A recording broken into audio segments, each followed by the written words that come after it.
You think delaying investment by 5 years just means you miss 5 years of growth. The actual math is worse. Waiting costs you not just the returns you would have earned, it costs you the compounding on those returns. Here's what that gap actually looks like in real dollars. Most people understand compound interest in theory. Albert Einstein supposedly called it the eighth wonder of the world. But understanding it and actually feeling the penalty of delaying it are two completely different things. When you're young and cash is tight, postponing investments feels rational. You tell yourself, I'll get serious about this in 5 years or 10 years when my income stabilizes. That logic seems reasonable because you're not forced to do the math. Here's the problem.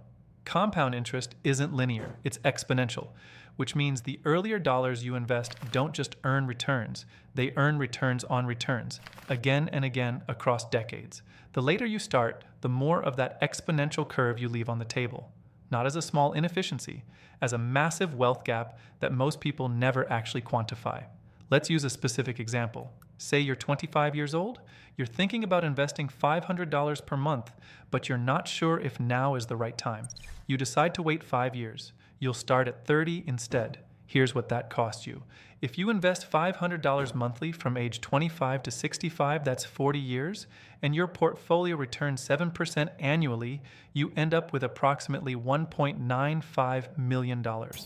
Now, if you start at 30 and invest the same $500 monthly until 65, you end up with roughly $1.35 million. The difference, $600,000 for waiting 5 years.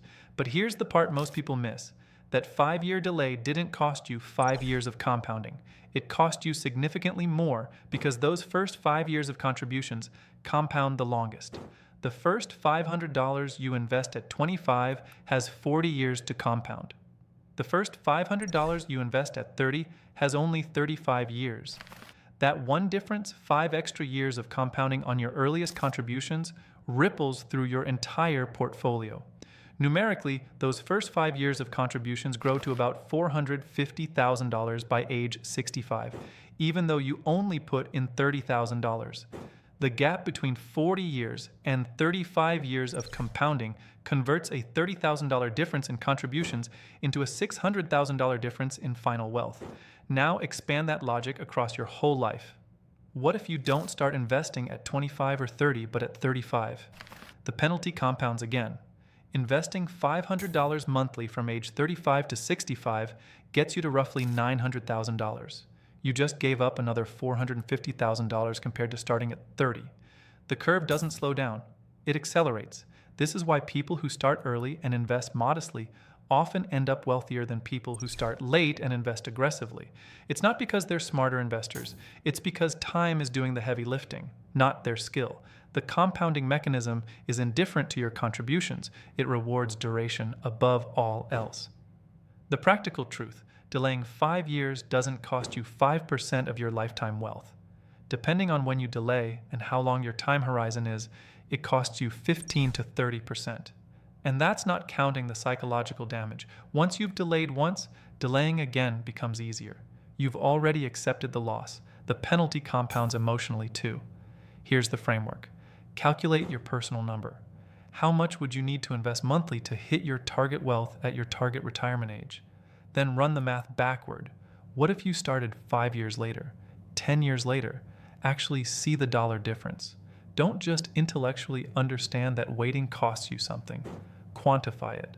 Make it real. For most people, that exercise changes behavior because the gap isn't theoretical, it's hundreds of thousands of dollars. You're not just losing 5%. You're losing 25, 30, sometimes 40% of your final wealth, all for 5 years of delay.